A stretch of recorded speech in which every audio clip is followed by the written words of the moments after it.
Hola, buenos días. El día de hoy vamos a seguir con los temas y es lesiones musculares deportivas evaluadas por imagen de resonancia magnética. Soy el doctor Fernando Bernardo Reyes Lagaray.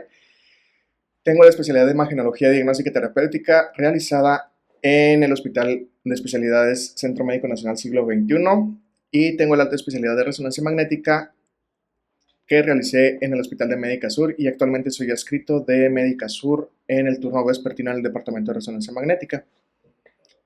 El día de hoy, al momento de abordar los temas de lesiones musculares deportivas, debemos de fijar nuestros objetivos de la plática, los cuales va a ser reconocer las estructuras involucradas en la lesión muscular deportiva. ¿Qué quiere decir esto? Que tenemos que ver qué es lo que vamos a clasificar y cómo lo vamos a catalogar. ¿Por qué? Porque al momento de nosotros saber qué estructuras van a estar involucradas, podemos identificar las clasificaciones más utilizadas en estas lesiones deportivas.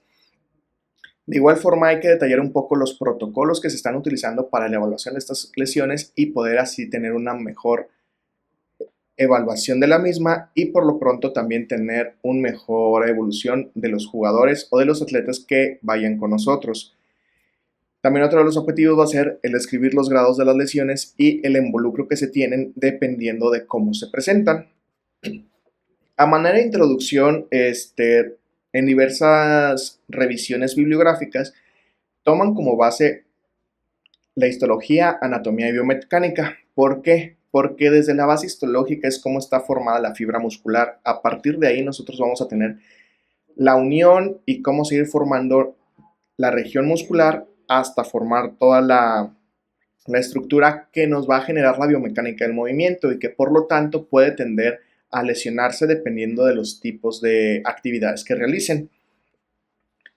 Continuando con la parte de histología, aquí tenemos un diagrama el cual nos explica en la fisiopatología y diagnóstico y tratamiento de las lesiones deportivas. En este artículo lo planteaban como una base importante de saber desde el momento que tenemos los miofilamentos, cómo van a funcionar la miosina y la actina y cómo se va a formar el sarcolema, la miofibrilla y de ahí cómo se forma en conjunto todo esto, la fibra muscular. Esta fibra muscular va a generar cuerpos capilares. Estos cuerpos capilares son muy importantes porque cuando veamos las lesiones vamos a ver que generalmente van acompañadas de sangre o de depósitos de hemosiderina.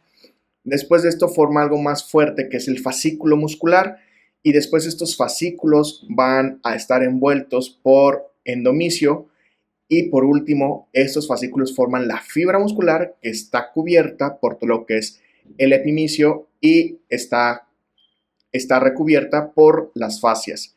También entre estos fascículos musculares van a haber situaciones de fibras nerviosas y la presencia de estructuras vasculares. Dichos músculos, como había dicho anteriormente, va a estar rodeado de una fascia y esta fascia junto con el músculo van a ir a terminar el tendón para poder adherirse al hueso. Otro de los puntos importantes que tenemos que plantear antes de la evaluación de una lesión muscular deportiva y de valorarlo por resonancia magnética es la estructura del vientre muscular. ¿Por qué? Porque las fibras van a ser diferentes dependiendo del cuerpo. Hay que reconocer esta clasificación anatómica de los vientres musculares que va a ser fusiformes, de aspecto cuadrado, triangulares, peniformes y los circulares. ¿Por qué? Porque de ahí tenemos que ver cómo va la fibra para saber dónde está seccionada, dónde está dañada y cuál es la longitud al momento de usar las diferentes clasificaciones que posteriormente vamos a ver. ¿Qué es lo que pasa? Dependiendo del tipo de atletas que nosotros estemos valorando, va a ser la región que más se vaya a lesionar. Por ejemplo, si nosotros tenemos como atletas en nuestro hospital o nuestro centro de referencia futbolistas profesionales, generalmente lo que más se va a lesionar es la parte de los miembros inferiores, en específico la región del muslo. Si estamos con beisbolistas, generalmente lo que se va a lesionar va a ser la región del miembro superior. Con personas que se dedican a la natación, va a haber generalmente lesiones de la región dorsal y la región ventral y así sucesivamente dependiendo de la actividad deportiva que ellos realicen. Por eso es importante conocer la actividad y el funcionamiento. Pasando un poco a lo que es la evaluación de la anatomía por resonancia magnética, los puntos más importantes de esto va a ser identificar la fascia, la unión miotendinosa y el tendón. Aquí en estas imágenes adquiridas del PAX de Médica Sur, tenemos dos cortes axiales de una pierna izquierda potenciadas en STIR y en T1, en donde con las flechas estamos señalando las estructuras que vamos a evaluar posteriormente para poder hacer una adecuada clasificación de las lesiones. La flecha larga indica la fascia. Aquí tenemos la fascia superficial y hay fascias entre cada músculo, como ahorita lo habíamos visto en el punto de vista histológico. Posteriormente a esto tenemos la unión miotendinosa, que es la que va a estar alrededor del tendón porque es donde se adhieren las fibras musculares hacia esta estructura anatómica. Y por último tenemos señalado con la flecha gruesa la presencia del tendón, que es esta estructura hipointensa gruesa en la región central y es a donde se unen. Entonces, si partimos de esto, va a ser tendón, unión miotendinosa y fascia. Generalmente son las tres estructuras que vamos a valorar y que se pueden lesionar dependiendo de la actividad física. La biomecánica. La biomecánica es una parte muy importante. ¿Por qué? Porque cuando llegan con nosotros los adscritos que tienen a su cargo este tipo de pacientes, nosotros tenemos que tener una conversación estrecha con ellos. ¿Para qué? Para que nosotros sepamos cómo fue la lesión, qué fue lo que hizo e ir directamente a donde se le está realizando el estudio. ¿Por qué? Porque, por ejemplo, tenemos un desgarro transversal o longitudinal y ahí lo vamos a poder ver y vamos a evaluar la capacidad o más bien la extensión de esta lesión. No es lo mismo la lesión de un jugador de fútbol americano que de un fútbol soccer o, por ejemplo, un jugador de rugby. ¿Por qué? Porque involucra varias cosas. A lo mejor el del fútbol soccer solamente fue por un estirón o una biomecánica de un sprint, mientras que el jugador de fútbol americano aparte puede tener una contusión por los impactos que reciben al momento de estar jugando.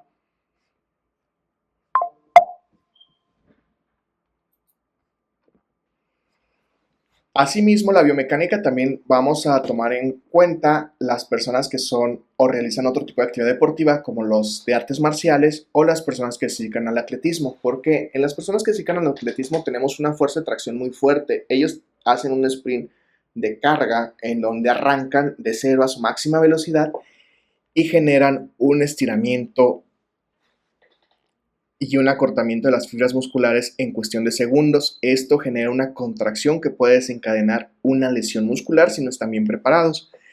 Generalmente las roturas más frecuentes que se han revisado en diversos análisis de estudios de lesiones atléticas es en la unión miotendinosa. ¿Por qué? Porque es donde las fibras van y se adhieren al tendón. Entonces, si tiene o tiende a estresarse de más, se va a romper de ahí. Generalmente también los vientres que más se lesionan son aquellos que cruzan dos articulaciones y que son más largos. Por eso generalmente vamos a ver este tipo de lesiones en aquellos que dan sostén a dos articulaciones como lo son las del muslo, sobre todo en la región posterior que están de la cadera hacia la rodilla. Y por lo pronto lo que se ha investigado es que el sprint o la patada son generalmente la causa más frecuente de lesiones musculares deportivas secundaria a una contracción extrínseca de lo que son dos articulaciones y genera un estrés hacia la unión miotendinosa.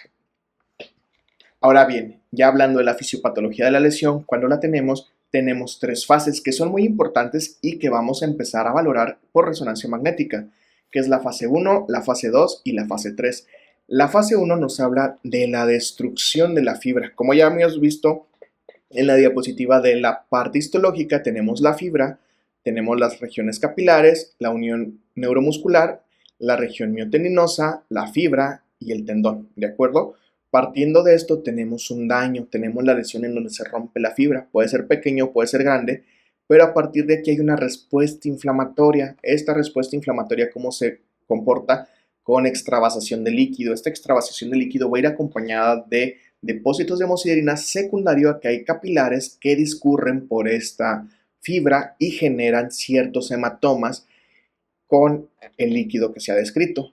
Posteriormente, en la fase de remodelación o también reorganización de las fibras, vamos a ver cómo las fibras se van agrupando entre sí y van generando una fase de proliferación y fusión. ¿Qué quiere decir esto? Que las fibras se van llenando y se va haciendo una cicatriz, y esta cicatriz al final va a haber una regeneración del músculo, que ya es la maduración o la regeneración como tal, que generalmente nos puede dejar un edema residual que puede durar meses, como lo vemos en esta imagen.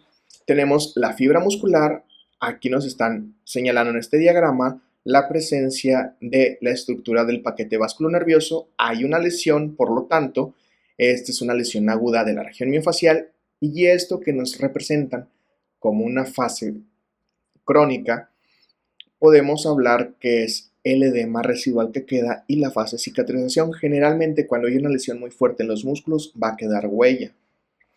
Por ello mismo, a partir de la pandemia también se generaron ciertas investigaciones. ¿Por qué? Porque hubo un incremento, se dieron cuenta que hubo un incremento de las lesiones deportivas, sobre todo en los futbolistas, después del parón de la pandemia, a comparación de previamente de estos estudios. En las ligas europeas se hicieron al menos 3 estudios, tanto en la Liga Alemana de la Bundesliga, en la Premier League de Inglaterra y en la Serie A del Calcio de Italia, en donde sí vieron que hubo un incremento de las lesiones posteriores al regreso al confinamiento en todos y cada una de estas ligas. Estos artículos fueron publicados en 2021 y 2022, en donde ellos referían que una actividad deportiva después de un parón o que los jugadores o cualquier atleta no tenga una adecuada preparación física va a tener o va a estar propenso a lesionarse. Es por ello que también nosotros vemos muchas personas que se dedican al deporte de manera amateur que tienen más lesiones, están más propensas porque les falta calentar, porque les falta ejercitarse o ciertos tipos de acciones que pueden prevenir estas lesiones. Por lo tanto, sí hay una diferencia significativa en cuanto a si hay un parón o no, dependiendo de cómo lo afronten o cómo se preparen físicamente. Ahora bien, el protocolo. ¿Qué protocolo vamos a utilizar en resonancia magnética? En resonancia magnética, de preferencia piden un campo 1.5 o 3 teslas. En nuestro centro de servicio en el Departamento de Resonancia Magnética de Médica Sur tenemos un resonador 1.5 teslas y un 3 teslas. En ambos hacemos los estudios. ¿Por qué? Porque necesitamos secuencias edema sensibles. Nosotros utilizamos 3 planos en STIR, un T2 gradiente en axial y un T1 en axial. Los diferentes artículos te refieren que puede ser un STIR a un T2 con saturación grasa. A nosotros nos ha funcionado más utilizar la secuencia STIR. Y en cuanto a las clasificaciones, ¿qué se han descrito? Se han descrito al menos 5 sistemas diferentes en los últimos 10 años. La clasificación clásica va a ser cuando decimos leve, moderado o severa, dependiendo de la región donde está lesionado. Pero a partir de esto ha creado cierto conflicto porque nosotros no tenemos como que la predicción de decir cuánto tiempo se va a recuperar si le ponemos leve, moderado o severo, ¿no? Pero si lo hacemos de una manera cuantitativa es donde cambia la perspectiva del tratamiento y de la evaluación para el reposo del paciente. Entonces, algunos modelos actuales lo que están utilizando, están ponderando es la etiología y la localización anatómica de la región. Una de las clasificaciones que se llegan a usar es la del consenso de Múnich, en donde hablamos de las lesiones directas e indirectas. Cuando se clasifica en el punto A de manera indirecta, es cuando hay una alteración en una lesión funcional, que se puede dividir en tipo 1, y el tipo 1 se subclasifica en tipo 1A y tipo 1B. Generalmente estos van a ser por lesiones de que tienen que incurrir en fatiga o en un dolor intermitente. Y el tipo 2 refiere que hay un desorden neuromuscular o hay una alteración neuromuscular en donde el dolor puede ser relativo y puede ser relativo también a los músculos. Y en cuanto hay una lesión muscular estructural, ya es un tipo 3 en donde habla de una lesión parcial y se subdivide en A y B cuando es mínimamente y de forma moderada. Y por lo tanto el último tipo, que es el tipo 4, ya es una lesión subtotal, que puede ser una lesión completa o de alto grado del músculo o una avulsión del tendón. Y cuando es directo se habla de un grado B o de la clasificación B, ya cuando hay una laceración hay una lesión directa. En este esquema nos dan una explicación. Por ejemplo, aquí tenemos a los músculos de la región del compartimento posterior del muslo, en donde nos señalan el bíceps femoral, el semitendinoso y el semimembranoso. Cuando hay un tipo A es un poco más difuso en la lesión. Cuando hay un tipo 1B se muestra de manera focal, como habíamos dicho, en la forma de la presentación del dolor muscular. Cuando hay un 2A o tipo 2A hablamos de que puede ser longitudinal y un 2B es más extenso. Y ya cuando tenemos el tipo 4, el tipo 3A o 3B, ya habla de una lesión gradual que va de parcial a subtotal, y el tipo 4 ya es una lesión completa, laceración o avulsión del tendón. Esto es más que nada lo que usa el consenso de Múnich para poderlo clasificar en este tipo. Y en este diagrama nos vuelven a explicar y nos vuelven a dar esa importancia hacia las fibras y conocer dónde están las laceraciones para poder dar si es moderado, si es leve o si es severo el tipo de lesión.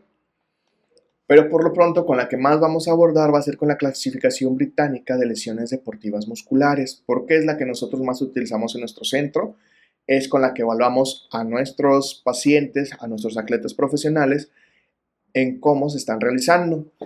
En esta revisión de Pollock y compañía fue publicada en el 2014. La clasificación británica nos hace referencia o en un principio se creó para los vientres musculares largos de la región posterior o los isquiotibiales, en donde se administraba de cierta forma o se catalogaban las lesiones para poderlas evaluar. Sin embargo, se vio que su aplicación ha sido muy buena, que se llegan a aplicar en otros músculos de otras regiones del cuerpo y la podemos aplicar en músculos o vientres cortos. En este artículo también nos mencionan, tanto en este como en los previos que hemos revisado, que el protocolo debe tener secuencias de edema sensible y sobre todo de preferencia algo que nos marcan, sobre todo en la técnica, es el hecho de usar un marcador fisiológico externo como una cápsula o algo que nos señale el sitio del dolor del paciente. ¿Para qué? Para nosotros ir de manera intencionada a buscar el lugar donde probablemente esté roto. En cuanto a la clasificación británica, se divide en las siguientes formas, según su localización y según su extensión. Cuando se habla de localización, se habla de una localización miofacial, miotendinoso o del tendón, como lo habíamos explicado al principio en la imagen de la anatomía por resonancia magnética. Por eso es importante identificar cuál es la fascia, cuál es la región miotendinosa y cuál es el tendón. Y después le dan un grado, el grado 0, grado 1, grado 2, grado 3 y grado 4. ¿Esto de qué va a depender? El grado 0 solamente va a ser dolor referido y que no encontremos un hallazgo clínicamente significativo, imagenológicamente significativo, se va a ir por la clínica, se quedaría como grado 0A. Sin embargo, si nosotros vemos datos de DUMS, que es un edema difuso por resonancia magnética, se quedaría en grado 0B. En cuanto al grado 1, nos habla de una extensión menor a 5 centímetros o menor al 10% del área en modo transversal. El grado 2 es mayor a 5 centímetros, pero menor a 15 centímetros de longitud, con una extensión en el área de forma transversal de aproximadamente entre el 10 y el 50%, mientras que el grado 3 es más del 15 centímetros y más del 50% del área afectada en el plano transversal. Y el grado 4 hablamos de una lesión completa del tendón o del músculo, por lo tanto una sección que es similar a lo que habíamos visto en el de Múnich. Como les venía diciendo nosotros en la aplicación diaria en el centro del hospital donde estoy trabajando, y generalmente usamos esta clasificación, la clasificación británica, que es la que más pauta te da en cuanto a la progresión, los médicos del deporte y los traumas, dependiendo del tipo de la extensión que tiene estas lesiones, van a ser el tipo de reposo que les van a dar. Partiendo de esto, la evaluación por resonancia magnética de la clasificación británica se hace de la siguiente forma. Nosotros, como habíamos visto en el grado 0, habla de algo clínico con dolor, pero que no encontramos una alteración significativa en las fibras musculares. Por ejemplo, el grado 0A tenemos esta resonancia magnética de muslos de manera bilateral, en donde en ambos compartimientos medial, anterior y posterior no encontramos una alteración de las fibras ni tampoco de la región facial, ni mucho menos de los tendones en sus inserciones o en los trayectos que observamos. Por lo tanto, se queda como un grado 0A. El siguiente es a nivel de la región del compartimiento posterior en la cara medial, en donde vemos el vientre muscular del semimembranoso con incremento de la señal de forma difusa, pero no vemos alteración en cuanto a las fibras ni datos de sección de la región miotendinosa, ni mucho menos alteración del tendón. Por lo tanto, se queda como un grado 0B porque no hay daño y se valoran en estas secuencias edema sensible que fueron un plano coronal en STIR y en axial. En la siguiente imagen tenemos ya un grado 1A. Ya a partir que ponemos un número del 1 al 4 ya hay una lesión como tal. Ya estás viendo una irregularidad. Aquí nosotros en el plano axial de esta densidad de protones con saturación grasa observamos la irregularidad de la fascia en ambas regiones y con una longitud de 2.18 centímetros. Cuando lo valoramos en el T2 gradiente, observamos además la presencia de depósitos de hemosiderina, los cuales nos hablan de que hubo una rotura de los vasos que habíamos visto en las imágenes o los diagramas de histología. Y aparte se acompaña alrededor de esta lesión del gastrocnemio medial la presencia de líquido periférico externo en el compartimento del plano graso subcutáneo y también en la región lateral, que también es indicativo de datos de una lesión. De igual forma, cuando hablamos de un grado 1B, tiene que ser hacia la unión miotendinosa. Aquí este vientre muscular a nivel de los aductores fue catalogado como grado 1B porque nosotros aquí no tenemos, o más bien podríamos tener el conflicto de por la extensión, o así no va a tener los 5 centímetros, tampoco alcanza los 15, aplicamos el área. Esta tiene menos del 10%, por lo tanto se queda como un 1B y está adyacente a la unión miotendinosa del aductor largo, por lo tanto lo dejamos de esa forma y aquí tenemos pequeños puntos de hemosiderina que nos hablan esta secuencia T2 gradiente axial de una lesión a ese nivel y se realiza el T1 axial también en cuanto a la distribución de los planos musculares y lo vemos en el plano sagital. En cuanto a la medida, algo muy importante que tenemos que tomar en cuenta cuando realizamos una medida en esta clasificación es medir el grado de irregularidad. ¿Qué quiere decir esto? Es donde está lesionado. Aquí son aproximadamente 4 centímetros. Este siendo el aductor largo lo podríamos haber medido y también con la región, o más bien con la porción del porcentaje. Si nosotros los medimos desde acá abajo hasta acá arriba, vamos a sobrevaluar las lesiones y por lo tanto daríamos que es un grado 2 porque tendría más de 5 centímetros. Entonces, las lesiones siempre se van a valorar según la extensión. Aquí en este otro ejemplo tenemos una lesión catalogada como grado 2A.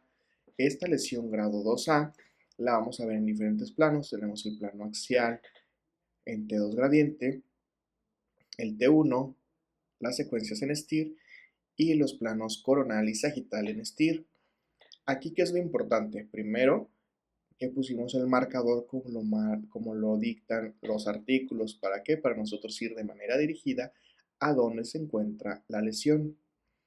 Aquí la lesión se encuentra en la fascia que colinda entre el extensor largo de los dedos y el tibial posterior, y por la ocupación en la secuencia edema sensible, valoramos que la lesión está de predominio hacia la región del tibial posterior. La lesión tiene una extensión de 12.3 centímetros, sí es larga, pero tampoco estamos midiendo de más. ¿Por qué? Porque aquí en esta imagen en plano coronal observamos el desgarro y la irregularidad que corresponde justo a la línea trazada para la medición adecuada. En cuanto al grado 2B, como anteriormente vimos, tenemos dos maneras de medirlo y dos ejemplos diferentes.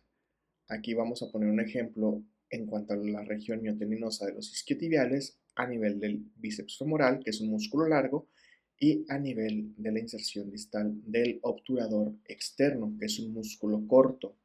Aquí en el obturador externo vemos que sí tiene más del 10% de extensión en plano en el grosor, pero menos del 50%, por lo tanto fue un grado 2B. Y aquí tenemos una extensión de aproximadamente 14 centímetros de la unión miotendinosa que se encuentra lesionada de la porción larga del bíceps femoral, pero es menor a 15 centímetros, por lo tanto se queda en 2. El grado 2 es la extensión longitudinal y el B es la localización que está lesionando. Y aparte vemos en la secuencia de T2 gradiente la presencia de depósitos de hemosiderina y un pequeño hematoma justo hacia la unión miotendinosa que nos habla de la lesión ya descrita. Partiendo ahora de un grado 2C, aquí es muy importante. Algo que nos marca la clasificación británica es que no hay 1C. Siempre que vamos a hablar de un grado C, que es una lesión del tendón, como lo veíamos en las tablas al principio, vamos a hablar de una lesión menor.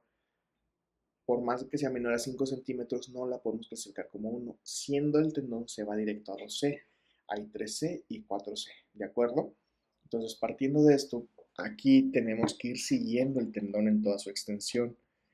Lo vamos a hablar en las secuencias axiales de T2 gradiente, en las secuencias T1, en las edemas sensibles, en STIR, en los diferentes planos, como aquí en el coronal, que por ejemplo aquí tenemos una extensión de 4 centímetros en esta lesión. Vemos aquí la irregularidad del tendón. Aquí algo importante, si nosotros lo hacemos comparativo, vemos cómo se observa la tensión del tendón y aquí cómo se pierde y se ve completamente hiperintenso en esta región, asociado también a la lesión de la unión miotendinosa. Y en el plano axial vemos la lesión intratendinosa, este punto hiperintenso que vemos en la región central y este aspecto deshilachado del tendón nos hablan ya de una lesión del mismo, que por extensión se queda en 2C. Ahora bien, aquí ya tenemos un caso en donde aparte de esta lesión grado 2C, tenemos una lesión de la unión miotendinosa. ¿Cómo lo reporto? ¿Cómo lo voy a reportar? Lo voy a reportar como una lesión del tendón y de la unión miotendinosa del vientre muscular. Aquí en específico ya le vamos a poner nombre y apellido del vientre muscular que estemos viendo y se cataloga como grado 2B-2C o 2B-C. ¿Para qué? Para que hablemos de que en la clasificación estamos clasificando tanto la lesión de la unión miotendinosa como del bien de la unión miotendinosa que también se observa con lesión. ¿Cuál es el grado 3A? El grado 3A ya es donde tiene una mayor extensión que va a ser más de 15 centímetros, como le habíamos dicho. Aquí vemos a nivel de la región facial, del gastrocnemium medial y del sóleo, la presencia de líquido que distiende la fascia, y aquí vemos toda esta irregularidad desde la porción del tercio medio hacia el tercio distal, teniendo una longitud aproximada de 16 centímetros y se acompaña de edema miofibrilar.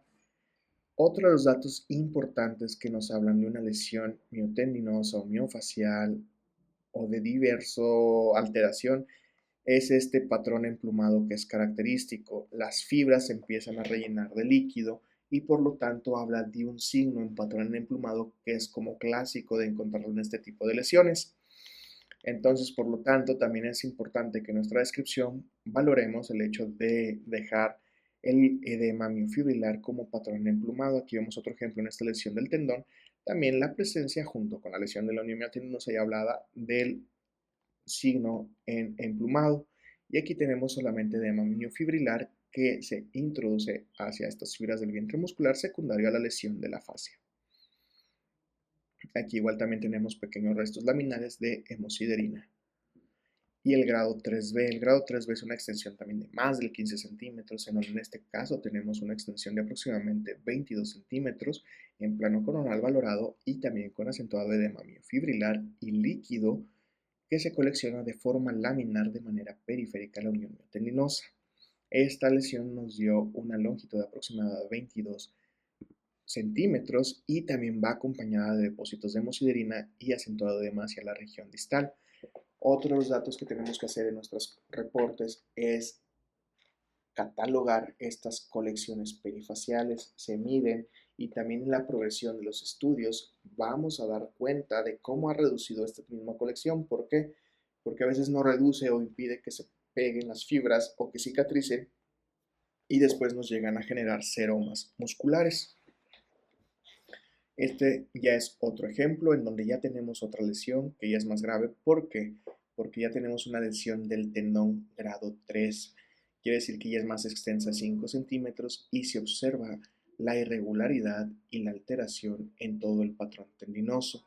Aquí vemos cómo se observa hiperintenso en la porción del tercio proximal y a nivel del tercio medio distal pierde toda la tensión y se observa irregular y de aspecto retraído en la porción larga del bíceps femoral, acompañado de acentuado edema miofibrilar con patrón en emplumado y colección líquida laminar que va en toda la longitud del tendón. Entonces todo esto es muy importante describirlo para nuestras futuras evaluaciones.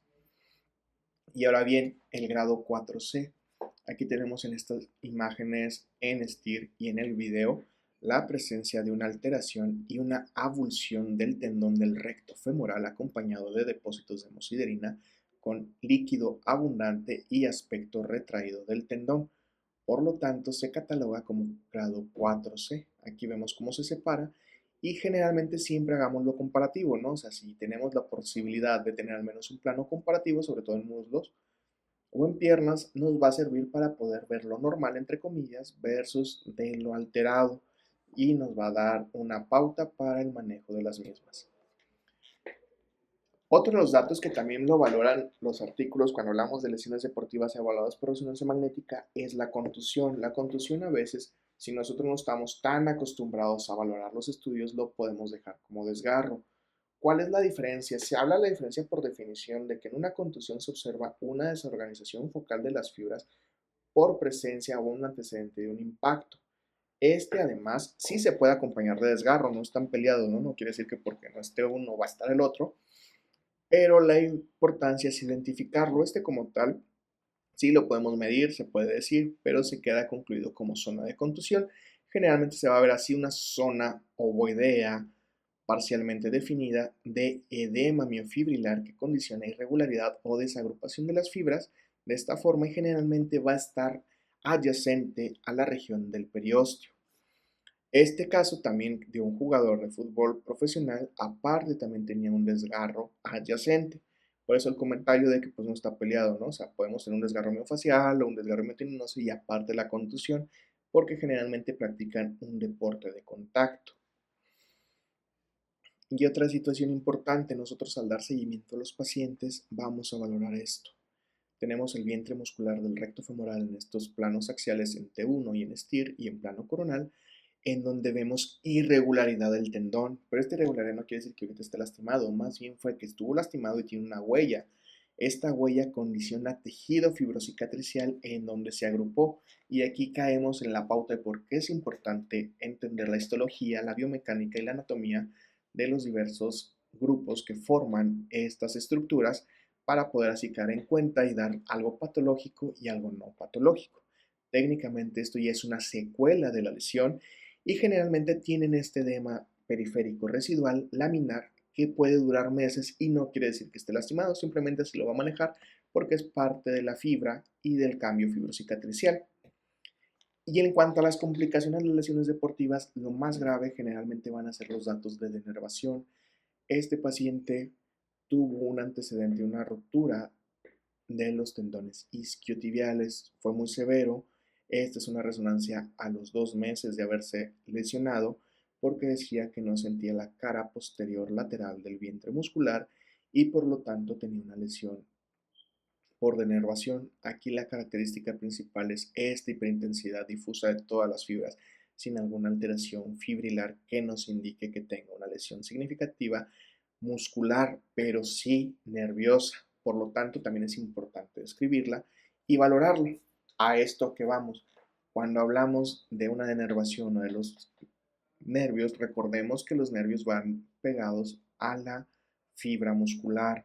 ¿Qué quiere decir esto? Que, por ejemplo, cuando nosotros vemos estructuras grandes, sobre todo en los isquiotibiales y en la región posterior, tenemos que seguir al ciático. ¿Por qué? Porque el ciático se puede ver afectado y puede tener relatos de ciatalgia, de dolor y así sucesivamente hasta llegar a este daño secundario a que no valoramos si había o no neuritis en las lesiones primeras. Generalmente también si ustedes ven colecciones, así como habíamos visto, que se recorren por toda la lesión y va adyacente al ciático, hay que describirla y concluirla como líquido que se colecciona, que discurre alrededor del ciático. Si este no tiene cambios, referir que no tiene cambios para que también haya un manejo adecuado y haya una orientación. Y como conclusiones, ya vimos, el conocimiento de la anatomía juega un papel fundamental. ¿Por qué? Porque tenemos que ver en cuenta qué es el músculo que está lesionado, cómo se lesionó y cuál se lesionó. Siempre tener al menos una secuencia, de preferencia al menos la edema sensible en los 3 planos. Los otros puede ser así en un plano en axial, que es lo que nos dictan, ¿no? O sea, es un protocolo corto, sinceramente, pero efectivo. ¿Por qué? Porque vamos a diagnosticar y se va a dar un pronóstico siempre y cuando También nos apoyemos de los marcadores anatómicos para la ubicación, como lo vimos en los ejemplos que ya presenté. Y por último, lo más importante, nosotros como imagenólogos, en imagenología diagnóstica terapéutica, no solamente en este tipo de lesiones, ¿no? Sino en todo debemos de tener un apoyo y una comunicación importante con los médicos de otras áreas. Por ejemplo, aquí tenemos que colaborar con los médicos del deporte, que son los que llevan a los atletas, y con los traumatólogos que refieren a los pacientes. ¿Por qué? Porque hay que tomar la decisión pronta, les tienes que avisar, tienen que ver. Cuando son atletas que se dedican a esto y son profesionales, en ese mismo momento estarles diciendo, ¿sabes qué? Le vamos a clasificar así, tiene esto, tiene lo otro, para que ellos también den el parte médico a su club o al sitio donde están entrenando para que no haya ninguna, este, nin- algo que se contraproduzca y que después nuestro jugador o nuestro atleta tenga secuela secundaria, una toma de decisión que no fue a tiempo, ¿de acuerdo? Y por el momento, pues muchas gracias por la invitación a este congreso. Les dejo mi correo electrónico, ferbro9209@gmail.com, para cualquier duda o pregunta. Muchas gracias por su atención y continuamos con la siguiente plática.